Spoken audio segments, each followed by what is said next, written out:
नमस्कार, आप देख रहे हैं टीटीआई न्यूज और टीटीआई न्यूज पर इस वक्त हम आपको सुना रहे हैं फरियाद एक दुखी पिता की, जिनकी पुत्री की हत्या कर दी गई है, जिनके अनुसार। और अधिक जानकारी उन्हीं से। जी बताएं, आप क्या नाम है आपका और कहाँ के रहने वाले हैं आप, और क्या घटना हुई आपकी पुत्री के साथ, किसके द्वारा की गई और उसमें अब क्या चल रहा है? सर मेरा जो है परिवार में, मेरा नाम है कृष्ण मुरारी जी। कृष्ण मुरारी पंडित के नाम से मेरी प्रोफाइल है। मैं आपसे भी जुड़ा हुआ हूँ, आपकी न्यूज़ पहले शेयर करता हूँ जी। और मेरी भरतपुर गेट पे दुकान है सर, और मकान मेरा मोहली रोड पे है जी। 2 साल पहले ये 9वें महीने में करीब 2 साल हो गए। 2 साल पहले मेरी पत्नी से मामूली विवाद घर में होते रहते हैं, वो विवाद हुआ था। और उस बीच मेरी साली, मेरी सास और ब्रजगोपाल साहा जो कॉलोनाइजर ये वहाँ पे ये गोविंद नगर कॉलोनी में रहते हैं, ये तीनों दूसरे दिन सुबह मेरे घर पर आए। घर पर आने के बाद मैं पूजा का समय था, भूतेश्वर मंदिर से आया था और मंदिर में घर में पूजा कर रहा था। उसी समय ये सुबह सुबह आए, मेरी साली, मेरी सास और वो ब्रजगोपाल साहा। इन्होंने आके गाली गलौज शुरू कर दी। मैं उस दिन माइंड थोड़ा बहुत डिस्टर्ब था, क्योंकि ये बात थी कि मेरे एक तो मैं व्यापार में मेरा घाटा जा रहा था, इसलिए ये मेरे ऊपर हावी हुए। पर उसका मतलब ये घर पर मेरी साली ये कह के मेरे घर से इनके सामने बच्चों को छोड़ के और अपनी बहन को लेके चली गई कि ये दहेज में नहीं लाई बच्चे। बताइए, कोई आदमी दहेज में लाता है बच्चे? उस दिन से जो अपनी बहन को ले जाने के बाद बच्चे 3 दिन मेरे पास रहे थे। इन्होंने महिला थाने में मेरी रिपोर्ट करा दी मेरे खिलाफ जी। उसके बाद मुझे महिला थाने से दूसरे दिन फोन आया, तो मैं हैंड टू हैंड महिला थाने पहुंचा। प्रकरण 2-3 महीने रहा। इसी बीच मेरी साली ने, मतलब मेरी साली और साड़ू विशेषकर, उनको पता नहीं क्या फायदा। मेरी बच्चियां, जवान बच्चियां, एक बड़ी बेटी मेरी रितिका मुखर्जी और एक वो चंचल, जिसकी अभी मतलब साजिशन, हत्या आप लोग नहीं कहेंगे, समाज भी नहीं कहेगा, पर मैं कहूंगा कि उसकी हत्या हुई है। वजह केवल ये है कि मुझे पता है, और उस वजह साथ किसकी हत्या हुई है? हत्या मेरी बेटी की, 15-16 साल की बेटी थी मेरी, चंचल जी। वो उसको हत्या नहीं बता रहे हैं, वो तो यूँ कह रहे हैं बीमारी में मरी है, पर वो हत्या मेरी नजर में है सर। आपकी 15 साल की बेटी चंचल की हत्या किसने की? ये सबों ने मिलके की है। मतलब उसमें हमारा सूरज साड़ू जो है विशेषकर, उससे मेरी फोन पे बात हुई थी, साले से बात हुई थी 4 दिन पहले, माधव। उसने रात को दिल्ली से यूँ कह रहा था, मैं दिल्ली से बोल रहा हूँ, 4 दिन पहले मेरी बात हुई और मुझसे यूँ कह रहा है कि तुम्हारी अपनी बेटी को खिला नहीं सकता, पिला नहीं सकता, इससे अच्छा तो मर जाए। जबकि उसके पास है, समाज में ये जानकारी दे रहे हैं कि हम खिला रहे हैं, पिला रहे हैं, दवाई दारू करा रहे हैं। और उस दिन मेरी बेटी की तबीयत खराब थी, कोई सूचना मेरे पास नहीं सर, 4 दिन पहले। उसके बाद 25 तारीख को उन्होंने मुझे अचानक से सूचना दी है, रात को 11 बजे, 11 साढ़े 11 बजे, कि अपनी बेटी को देखना है तो आ जाओ। सारे हॉस्पिटलों ने, उससे पहले कोई सूचना नहीं उसकी बीमारी की मेरे पास। और 25 तारीख की रात को मुझे सूचना 11-12 बजे देता है कि अगर अपनी बेटी को देखना है तो आ जाओ। मथुरा में कौन से ये भूतेश्वर पे हॉस्पिटल है कोई, उसने मना कर दिया और रामकिशन मिशन ले जा रहे हैं।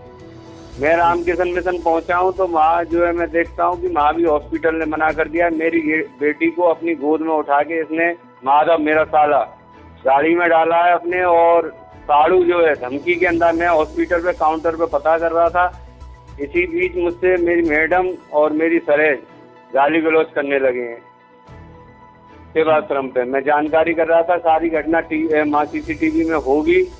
और उसके अलावा उसी बीच मेरा मोबाइल तोड़ने का प्रयास करा गया। मेरा हेलमेट अपनी गाड़ी में धर के ले गए, मेरी जेब से मोबाइल, चश्मा वगैरह सारे तोड़ दिए गए। कुछ पैसे भी मेरे गिर गए जो मैं अपनी बेटी के लिए ले गया था। मेरी मोटरसाइकिल में तोड़ फोड़ की। मैंने अपने भाई को बुलाया, फिर इनके जाने के बाद मैं सभी घटना करने में, क्योंकि उस समय मैं अकेला था, बेटी की सूचना पा के अकेला भागा मैं उसका बाप था। तो मैंने अपने फिर भाई को बुलाया वहाँ से, तो भाई ने आके मेरा फोन तो फिर इन्होंने उठाया नहीं, वहाँ से बेटी को लेके चल दिया, मुझे कोई जानकारी नहीं दी गई वहाँ से। मैंने हॉस्पिटल वालों से जानकारी की, हॉस्पिटल वालों ने कहा कि इसकी नाजुक हालत है, इसको दिखाने की जरूरत है। उसके बाद मेरा भाई आ गया, तो मैंने भाई से कहा कि इनसे फोन करके पूछो, मेरा फोन तो उठा नहीं रहे हैं। तो यूँ के उसको ये बोल गए, तो उसी दिन 25 तारीख को बोल रहे हैं कि मेरी बेटी मर गई, और अब उसको अपने घर ले गए। घर ले जाने के बाद कोई फोन हमारा नहीं उठाया गया। ये घटना 25 तारीख रामकिशन मिशन की है, रात्रि की। मैं फोन कर रहा हूँ है 25 जुलाई, ये जो महीना निकला है ये गत 25, हाँ जुलाई, हाँ अब अगस्त से जुलाई। इस बारे में मैंने वृंदावन गेट पे भी सूचना दी, मेरा हेलमेट अपनी गाड़ी में ले गए, मेरा मोबाइल तोड़ने की प्रयास किए, उस समय तो नहीं तोड़ पाए। उसके बाद जो है इन्होंने रास्ते में मेरे साथ घटना की। दूसरे दिन हमने अपने वो हमारे भाई ने किसी को भेजा वहाँ पे की सूचना ले ले आओ, बच्ची की क्या हालत है, क्या वो है। वहाँ जो है कंचन पात्र बिट्टू गया है वहाँ से, और उसको उल्टा सीधा भर के वो पूरी योजनाबद्ध तरीके से घर आते ही मैं चुपचाप बैठा था उसी के घर पे, कंचन पात्र के घर पे, बिट्टू उर्फ बिट्टू, उसके घर पे अचानक से मेरा मोबाइल लेके जमीन पे मार के तोड़ के योजनाबद्ध तरीके से उसको तोड़ दिया गया, जिसमें कि उनके खिलाफ सारे सबूत थे। मेरी बच्ची ने भी मुझको बताया था कि पापा मुझे 8 महीने पहले मेरी मुलाकात उससे किसी इन्हीं के मतलब मेरे ससुराल पक्ष के रिश्तेदारों ने मेरा राजीनामा करा दिया था। तो राजीनामा जब करा दिया, लंबा मैटर है सर, आप परेशान तो नहीं हो रहे? नहीं बताइए। हाँ, तो उस समय इन्हीं के मेरे मतलब ससुराल पक्ष का मौसा जी, इनके मेरी मैडम का मौसा लगता है, उन्होंने मौसा जी ने मेरा राजीनामा करा दिया था। फिर उस राजीनामा को सूरज नाम के कुत्ते ने, सूरज है मेरा साड़ू एक छोटा, वो राम माँ रहता है मायावती में, फोटोग्राफर का काम करता है। मानसिक उसकी स्थिति ये है, भगवान को नहीं मानता है, नास्तिक है। हिंदू धर्म को मानने वालों को वो गाली देता है, मैं भी धर्म को मानने वाला हूँ, इसलिए मेरे से उसकी टसल है। और इसी टसल का लाभ उठाते हुए उसने मेरे परिवार को बर्बाद कर दिया है सर। मेरी मैडम को पता नहीं क्या सारे, अच्छा एक मैं आपको और प्रशासन की बात इसलिए कह रहा हूँ कि मैं कम से कम 5 बार मुख्यमंत्री, 5 बार मुख्यमंत्री पोर्टल पर डाल चुका हूँ शिकायत अपनी, और जो है एसएसपी महोदय, और जो है एक बात बताइए कि ये जो आपका परिवार था, आपकी पत्नी और आपके बच्चे, ये आपके पास नहीं रह रहे थे? जी, मुझको मेरे पास छोड़ ही नहीं रहे थे। 6 महीने 7 महीने पहले राजीनामा हुआ, जब वो 7 दिन वो मेरे से बोली कि 5-4 दिन बाद और रुक जाओ आप, फिर मैं चलूंगी आपके साथ। वहाँ से मुझे विदा कर दिया। उसी बीच ये मेरा साड़ू आया, उसने जने क्या गोटी फैलाई, क्या फिर सलाह दी मेरी साली और मेरा साड़ू जी। ये बहुत ही गंदे किस्म के लोग हैं, आपको जानकारी करने में पता लग जाएगी, मैं जानकारी दे दूंगा। और आपको बहुत ही गंदे सामाजिक लोग नहीं है ये। इन्होंने मेरे परिवार को, मेरे बारे में आपको जानकारी सारी मिल सकती है। मैं महोली रोड का रहने वाला, मेरा मकान इस समय महोली रोड पे था। उसमें भी इन्होंने ताला लगा दिया, दुकान पे भी ताला लगा दिया। केवल मेरी शराफत ये रही कि मैंने की पत्नी को देना है। कृष्णा नगर चौकी के एक इंचार्ज थे उस समय, नाम मैं बता दूंगा, अभी मेरे मोबाइल में है, तो उन्होंने मेरी दुकान और मकान की चाबी मेरी मैडम को दिला दी थी जी। वो दुकान और मकान की चाबी जो मैंने दी है, ये सूरज ने और साले ने मिलके मकान का सारा सामान, जिसमें मेरे बुजुर्गों का सोना चांदी भी मेरे पास था, और घर का सारा सामान आप देखेंगे 2 साल पहले का घर, और आज वहाँ जानकारी करेंगे तो सब पता पड़ जाएगी। वहाँ पे महोली रोड तेज नगर पे मेरा मकान है 34A जी, और दुकान भरतपुर गेट पे। वहाँ भी जानकारी आप कर सकते हैं, गायत्री फोटो स्टेट के सामने दुकान है मेरी। बस मेरे साथ परेशानी ये हुई कि मैं व्यापार में घाटे के चलते मैं परेशान था थोड़ा जी, बस ये है। और इसी बीच ये बच्ची मेरी मिलने को मुझसे गुहार करती रही सर, मेरे को ये समाज को भी जानकारी दी जा रही है कि गुहार करती रही मुझसे मिलने को। क्या मेरे पास ये एक फोन नहीं कर सकते थे?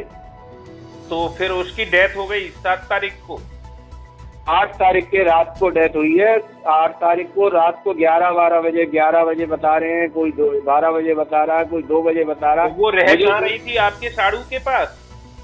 हाँ जी, एक कमरा साड़ू ने कुत्ते ने वहां दिला दिया था, मायावती में राम के वहाँ पे ये लगा लो रिफाइनरी के सामने। जो बच्ची 2 पहले तक मेरी दोनों बच्ची रतनलाल फूल कटोरियों पढ़ती थी जी, जो मेरी दोनों बच्ची जो मर गई है वो भी पढ़ती थी और उससे बड़ी जी, और दोनों रतनलाल में पढ़ती थी। और समाज को ये बता रहे हैं मेरे बच्चे ये पाल रहे हैं, और 2 साल पहले तक बच्ची मेरी पढ़ रही थी। आज मेरी बड़ी बच्ची को इन्होंने सर्विस पे लगा दिया और छोटी बच्ची को मार दिया। अच्छा, बड़ी बच्ची को कहाँ पर सर्विस पर लगा दिया? Light house. अच्छा, वहाँ पे क्या कर रही है वो? काउंटर पे बैठती है सर, और रात को 10 बजे 8 बजे 9 बजे छुट्टी होती है, और रात में टेम्पू में बैठ के जो है काशीराम नगर जाती है। काशीराम नगर बताइए, जो बच्ची रतनलाल में पढ़ती थी 2 साल पहले। और आपकी श्रीमती? मेरी श्रीमती भी वहाँ रहती, कभी अपने मायके यहाँ ये रामकृष्ण नगर ज्ञानदीप के सामने। और मेरी बड़ी बेटी ज्ञानदीप में भी पढ़ चुकी है। जब छोटी थी सबसे पहले मैंने उसको ज्ञानदीप में डाला था, उसके बाद उसको रतनलाल में डाला। जो आपकी बच्ची खत्म हुई चंचल, वो अपनी बड़ी बहन के साथ रहती थी काशीराम? नहीं, चंचल जो है ये दोनों माँ बेटी तो बता रहे हैं कि काम पे चली जाती थी। मेरी चंचल को मरने का कारण क्या है? इसने मेरी चंचल को अलग अपने मायके में छोड़ रखा था, जिसकी मतलब मेरे साले की बहुत डायन है बिल्कुल। वो उसने ना तो उसको खाना दिया ना पानी दिया, कुपोषण का शिकार हुई है। मैं आपको 7 महीने पहले का फोटो दिखा दूंगा, मेरी बच्ची कहते भी नहीं मर सकती थी। तो वो ससुराल में, आपके ससुराल में, अपने मतलब ननिहाल में उसकी? हाँ जी, ननिहाल में डेथ हुई है। और समाज में ये बता रहे हैं कि थाना हाईवे क्षेत्र में है ना जी, थाना हाईवे। और थाना हाईवे को भी सर, जिस दिन मेरी बेटी मरी है उस दिन थाना हाईवे को मैंने सूचना दी है जी कि मेरे को लग रहा है ये हत्या है सर, और मैं इसके बारे में जानकारी करना चाहता हूँ। वहाँ जाके रोकिए उनको। फिर थाना हाईवे ने बोला कि मैं पहुँच रहा हूँ वहाँ, और थाना हाईवे पे वहाँ पहुँचा है लेट। जब वहाँ से निकल चुकी है उनकी वो, मेरे वहाँ रिश्तेदार भी एक आध तो मेरे रिश्तेदार भी पहुँचे, पर जबरदस्ती मेरा साड़ू और मेरा साला इन दोनों ने जल्दीबाजी करके वहाँ से अर्थी को हटाया है और मोक्षधाम ले आए यहाँ पे, मोक्षधाम मसानी। मैं उस दिन ऐसी परिस्थिति में था, मैं दूर था, घर से भी दूर था, मेरे पास बाइक नहीं थी, मैं पैदल था जी। और मेरे पास सूचना मिली तो मैं जब पैदल चल के आऊंगा तो काफी टाइम लग गया, और इस बीच मोबाइल पे अपडेट था मैं जी। और मैं जब काफी वहाँ पे उनके अपने ससुराल पहुंचा हूँ तो गली में ही मेरे को पुलिस लौटती हुई मिली है, और पुलिस ने मेरे को ही अपनी जीप में बैठा लिया। मैंने जब कहा कि मैं लड़की का पापा हूँ तो मुझे ही जीप में बैठा के थाना हाईवे उठा के ले गए। जब मैंने रास्ते में गुहार लगाई है कि सर मैंने ही सूचना दी और मेरे साथ ये चीज हो रही है, मैंने हर जगह सूचना लगा रखी है, मुख्यमंत्री जी, मानव अधिकार, महिला आयोग, कोई जगह ऐसी नहीं बची है जहाँ मेरी सूचना नहीं लगी हुई है। उसके बाद भी थाना हाईवे की स्थिति ये है कि मेरे को ही उठा के वो ले गए। फिर मैंने उनके हाथ पैर जोड़े, जब जाके किसी तरह से मुझे छोड़ा वहाँ से। थाना हाईवे ले जाके मुझे रास्ते पर गाली देते रहे, 2 साल से कहाँ था, 3 साल से कहाँ था, जबकि मैं अपने मिलने वालों से किसी ना किसी के जरिए इनके पास सूचना कराता रहा हूँ कि मेरे परिवार को मुझसे मिला दो जी। आप ये घटना है। बेटी काशीराम में रह रही थी? हाँ, उस समय, हाँ ताजी, इस समय जो है मैंने उससे 4-5 दिन पहले देखा था, उस समय काशीराम में ही रख रखा था। और मेरी बेटी रात को यहाँ से 9, साढ़े 9 बजे टेम्पू पकड़ के अकेली काशीराम में जाती है। ये लगाइए, ये मेरे बच्चों को पाल रहे हैं, परवरिश कर रहे हैं, या गंदगी में डाल रहे हैं, या क्या कर रहे हैं। इस कोरोना काल में, भयंकर कोरोना काल में वहीं रही है वो। और अब कहाँ है बड़ी बेटी आपकी? इस समय शायद यहीं होगी, क्योंकि अभी डेथ यहाँ पे हुई है तो इस समय यहीं होगी, पूरा परिवार यहीं होगा। ननसार में ये ज्ञानदीप के सामने ट्रांसफार्मर के बगल में से गदी गई है। मैं थोड़ा आगे जाते ही रामकृष्ण नगर है, वहाँ जो है। कहना है, मेरा कहना ये है कि इस प्रकरण को साथ जानकारी करी जाए, कहाँ उन्होंने क्यों इलाज, और केवल मेरा एक सवाल ये है कि मुझको क्यों सूचना नहीं देगी जब मेरी बेटी मरने के कगार पे। जी। क्या मैं उसका इलाज नहीं करा? क्या मेरा अधिकार नहीं था? ये प्रकरण आपने सभी ने समझ ही लिया है और सक्षम अधिकारी इसका संज्ञान लेंगे, ऐसा हम समझते हैं। थाना हाईवे से जुड़ा हुआ ये प्रकरण है और इसमें कृष्णानगर चौकी में भी ये मामला है 2 साल से, क्योंकि मेरा घर कृष्णानगर चौकी में चलता है। और जिस दिन ये लड़की मेरी मरी है सर, उस दिन मैं जो है कृष्णानगर चौकी पर रात को ये अनुज तिवारी जी हैं, मेरे प्रकरण को देख रहे थे। अभी मुख्यमंत्री पोर्टल से उनके पास सूचना आई थी जी, और उन्होंने उसमें आख्या गलत लगाई। मैं उनको सारी जानकारी दे रहा हूँ, कोई जानकारी वगैरह करे बगैर उन्होंने आख्या लगा दी। और जिस दिन ये लड़की मेरी मरी है, मुझको जो है 2 दिन पहले ऐसा बुरा सपना आया। मैं फिर इनके पास गया, मैंने कि मेरी बेटी से मुझे मिलवा दिया जाए। तो आप करीब 4-5 2 स्टार थे और उनके बीच में अनुज तिवारी जी, वो मेरी प्रकरण को सुन के मैं हंसी उड़ा रहे थे। सर क्या कहूँ, मैं कुछ नहीं कह सकता, मैं बस क्या कर। और पूरा कृष्णानगर चौकी इस मामले को जानता है, मेरे को प्रकरण को। मुझसे कहते हैं पत्नी प्रताड़ित, कहते हैं सब, मेरी मजाक उड़ाते हैं वहाँ पे। इस वजह से मेरी बच्ची की मौत हो गई है सर। एक बच्चे के बाप को 2 साल से अपने बच्ची से मिलने नहीं दिया गया।